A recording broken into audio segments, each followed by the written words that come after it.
تو کہتے ہیں باقیوں کی دستار کسی عالم نے کی, کسی صوفی نے کی, لیکن یہ بھینسوں کو چارہ ڈالنے والا جب آیا تو محدث اعظم نے فرمایا پگڑی کے بال کو کوئی ہاتھ نہ لگائے, یہ ساری دستار میں نے کرنی ہے.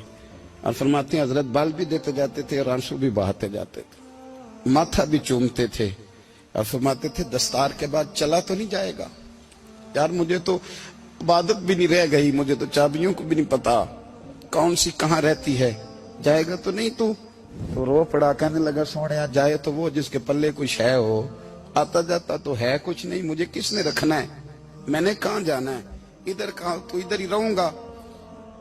وہ اس طالب علم کے سارے استاد بھائی کہتے ہیں اس نے دستار کرائی, پڑھا پڑھایا کچھ نہیں, پر جو مسئلہ اڑ جاتا تھا نا, وہ جو اڑ جاتا تھا نا, وہ جا کے اس سے پوچھتے تھے تو کتابیں کھولنے کی ضرورت نہیں پڑتی تھی.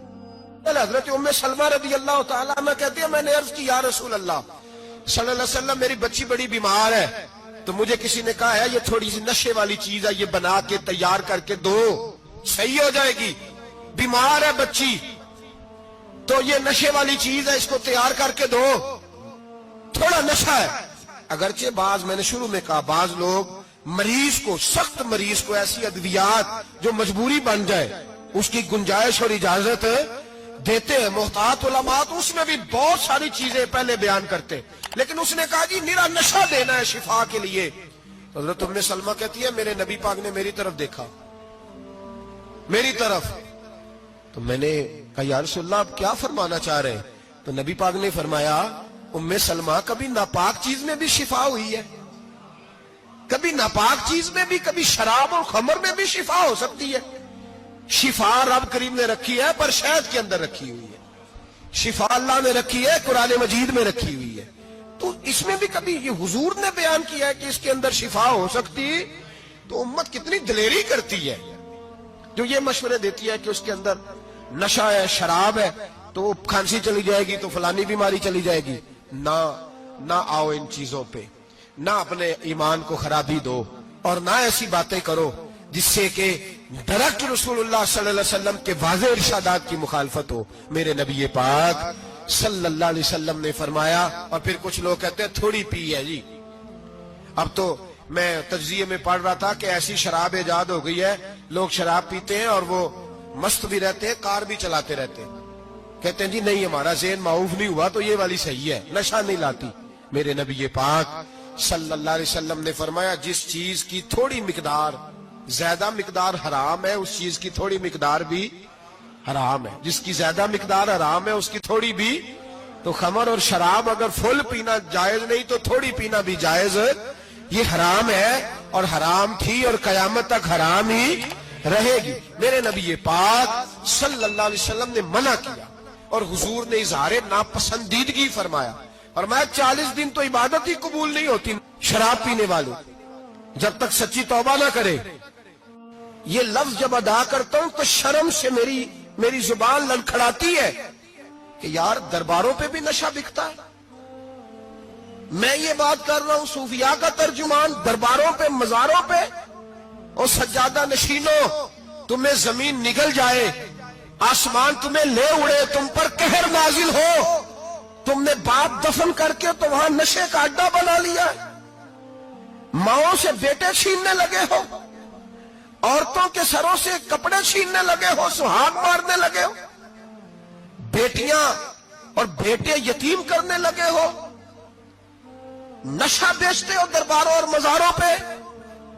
یہ تماشا لگ گیا. آپ کیسے کروں یہ بات, پر کرنی پڑ رہی ہے, مجبوری ہے, یہ مضمون مکمل نہیں ہو سکتا. بند کر دیں وہ دربار, ہمیں نہیں چاہیے جن درباروں پہ نشہ بکتا ہے. میں ذمہ داری سے کہہ رہا ہوں, بات ریکارڈ ہو رہی ہے. جوتے کی نوک پہ وہ سجادہ نشین جو امت کو ڈرگز دیتا ہے, وہ سجادہ نشین کا ڈیرا نہیں, وہ گند کا اڈا ہے. وہاں سے فیض نہیں مل رہا, امت کی تباہی ہو رہی ہے. بتا دو, پھیلا دو, اس کو اعتراض کرنا ہے کرو. میرے رسول پاک سید عالم صلی اللہ تعالی علیہ وسلم کا دین ضروری ہے, کسی پیر کی سجادگی ضروری, بولیے سجادگی ضروری. بڑی ذمہ داری سے کہہ رہا ہوں اور نمائندگی کر رہا ہوں اپنی جماعت کی. نہ ہمارے بزرگوں نے کل اس کی حمایت کی تھی، نہ آج کرتے ہیں، نہ قیامت تک کریں گے۔ بند کر دیں وہ دربار اور مزار۔ بزرگ دنیا میں یہ کام کرنے آئے تھے، اور ہماری سوچ اتنی گر گئی ہے، اتنے ہم کمزور ہو گئے۔ کہتے ہیں جب اس کو چڑھ جاتی ہے تو پھر بڑی معرفت کی باتیں سناتا ہے۔ تجھے شرم نہیں آئی یہ لفظ کہتے ہوئے؟ اب نشئی تجھے معرفت سکھائے گا؟ اب تو شرابی سے، بھنگی چرسی سے دین سیکھے گا؟ کہتے ہیں اس نے پی ہوئی تھی، چڑھی ہوئی تھی، وہ بات کر دی تو میرا کام بن گیا۔ اتنی گندی اور میلی سوچ صاحب ایمان کی ہوتی ہے، تو اب نشیوں سے جا کر دعائیں کرائے گا؟ سن، میرے نبی پاک صلی اللہ علیہ وسلم نے فرمایا جو شراب پی لے، نشہ کر لے، اس کی تو 40 دن تک عبادت رب قبول نہیں فرماتا۔ تو کہتا چڑھی ہوئی تھی تو اس نے دعا کر دی، تجھے شرم ہی نہیں آئی بات کرتے؟ حیا ہی نہیں کیا تو نے جملہ بولتے؟ یہ کوئی تصوف اور طریقت ہے؟ جاؤ اٹھا کے لے جاؤ۔ ایسی کوئی تصوف اور طریقت ہمیں نہیں چاہیے، ہمیں وہ والی طریقت چاہیے جس میں خدا کے قرآن کی بات ہوتی ہے اور محمد مصطفیٰ کے فرمان کی بات ہوتی ہے صلی اللہ علیہ وسلم۔ تو بھائی یاد رکھو، یہ کوئی طریقہ نہیں۔ ایک مزار ہے، مجھے ایک صاحب کہنے لگے آ جائیں یہاں بھی فاتحہ پڑھیں۔ میں نے کہا یہاں کیا ہے؟ کہنے لگے تھے تو بابا جی نشہ وشا کرتے، پر اب سنا ہے لوگوں کی منتیں بڑی پوری ہوتی ہیں، مجھے جذبات بڑے کم آتے ہیں۔ میں نے اس آدمی کو گریبان سے پکڑ لی، میں کہ ادھر ہٹ، وہ تو نشہ کرتا تھا اور تو جاتا تھا، تیری یہ کیسے طاقت ہوئی؟ تو نے مجھے مشورہ دے دیا، تو ہمیں کمزور سمجھتا ہے؟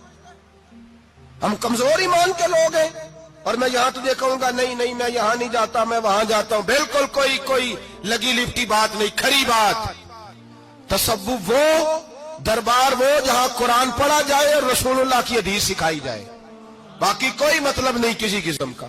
میں داتا صاحب کبھی جاؤں نا جلسہ کرنے کسی کام سے، کسی تقریب میں، تو میں داتا صاحب کے مزار پہ نہیں جاتا۔ میں کہتا ہوں یار یہ یرانہ نہیں کہ بندہ کسی کام آیا تھا تو فاتحہ پڑھ لی، واپس چلو، گکھڑ سے سپیشل آئیں گے داتا صاحب کے مزار پہ حاضری دینے۔ اور میرے سنگی گواہ ہیں کہ میں سپیشل ٹائم نکال کے بہت سارے کام چھوڑ کے سپیشل جاتا ہوں، اور میں مراد ماننے نہیں جاتا، میں داتا صاحب کا شکریہ ادا کر دے جاتا ہوں۔ میں ان سے کہتا ہوں حضور آپ کی مہربانی، آپ یہاں آئے تو ہمارے بڑے بھی رسول اللہ کے غلام بن گئے۔ میں تو سلام عقیدت پیش کرنے جاتا ہوں، ہم مزارات پر جانے کے قائل نہیں، بلکہ ہماری تو عقیدت کا درجہ ہی مکمل نہیں ہوتا جب تک ہم مزار پہ سلام نہ کریں۔ پر مزار داتا صاحب کا، مزار خواجہ معین الدین اجمیری کا، مزار غوث اعظم جیلانی کا، مزار محدث اعظم مولانا سردار احمد کا، مزار اولیاء کا، مزار میاں شیر محمد شرک پوری کا، مزار رب کریم کے بندوں کا۔ بھنگیوں چرسیوں کے مزار نہیں ہوتے، اور نام ان مزارات کے قائل ہیں، بالکل قائل نہیں ہم۔ میں تھوڑے دن پہلے لاہور گیا تھا تو میں کار میں میاں صاحب میاں شیر محمد شرک پوری کا ذکر کر رہا تھا، میں اپنے دوستوں سے کہہ رہا تھا یار بہت بڑا بابا ہوا ہے، تو مجھے کہنے لگی کرامت کیا ہے؟ میں نے کرامت یہ ہے کہ ساری زندگی سنت کا درس دیا ہے۔ تو مجھے کہنے لگے آپ کبھی گئے نہیں؟ میں نے کہا میں اسپیشل گیا تھا، اور تھوڑے دنوں کے بعد پروگرام بناؤں گا تو میں ساتھ لے کے جاؤں گا۔ ہم مزارات کے قائل ہیں، حاضریاں دیں گے مزاروں پہ، لیکن بھنگیوں چرسیوں کے مزاروں پر جانے کے قائل ہیں، زور سے بولے، یہاں جانے کے قائل ہیں، کوئی عقیدہ نہیں ہے ہمارا۔ نشہ بکے گا اب مزاروں پہ، اب یہ تصوف ہوگا وہاں، یہ طریقت ہوگی۔ اور ملت پر رحم کھاؤ، خدا را، اگر تمہارے قومی ادارے کہتے ہیں رپورٹ کرنے والے کہ 70 لاکھ پاکستانی نشہ کرتا ہے، تو کیا تمہیں یہ نہیں پتا کہ نشہ بیچتا کون ہے؟ کیا تمہیں یہ نہیں پتا کہ ڈرگز کا کاروبار کون کرتا ہے؟ اگر تمہیں یہ پتا ہے تو کیا یہ خبر نہیں تمہیں کہ ان رگوں پر یہ خون اتارتا کون ہے؟ میں اپنے بزرگوں سے معذرت کے ساتھ، نشے کا آغاز، ناراض تو نہیں ہو جائیں گے بزرگ، نوجوانوں کو میں لتاڑ لیتا ہوں لیکن بزرگوں کی عزت کرنا سنت ہے، تو میں بزرگوں سے معذرت کے ساتھ، یہ یوں سمجھ لیے خوگرے حمد سے تھوڑا سا گلا بھی سن لے۔ نشہ سگریٹ سے شروع ہوتا ہے، سگریٹ سے۔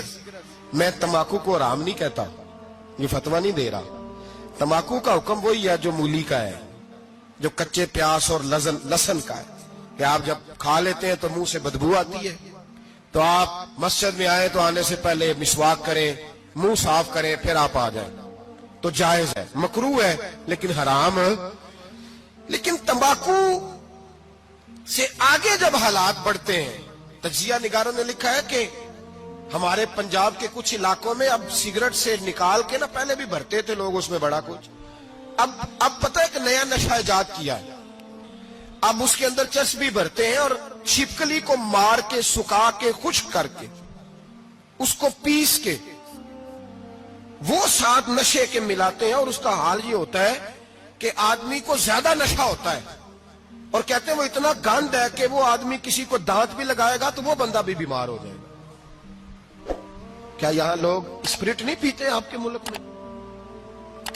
اور ہم کبھی سڑک پہ جاتے ہیں تو نشئی کو دیکھ کے مذاق کرتے ہیں، دیکھنا میں ہارن لگاؤں گا تو گاڑی کے ہارن سے گر جائے گا،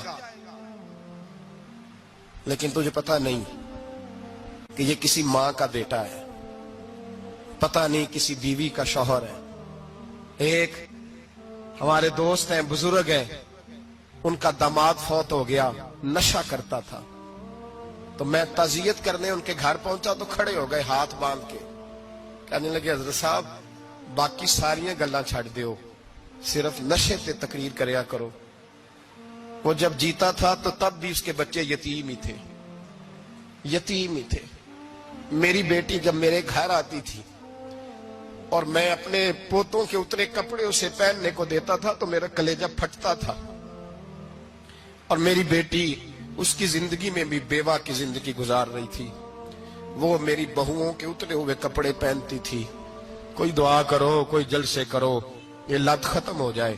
اور کہنے لگا اب میرے وہ چلا تو گیا ہے، دادا دادی اس کے پہلے کوئی نہیں، چچا ہے کوئی نہیں، جب تک تو میں زندہ ہوں ان نواسوں کو کوئی روٹی کا لقمہ، کوئی کپڑا مل جائے گا، لیکن سوچتا ہوں میں بوڑھا ہوں، مر گیا تو ان کو کوئی پوچھے گا بھی نہیں، کون ان کی خبر۔ اتنا ظلم اس قوم سے، اتنی زیادتی، اور آرام سے لکھ کر لوگ گزر گئے کہ یہ 70 لاکھ ہے، ان کا درد تو سمجھو، تکلیف تو سمجھو۔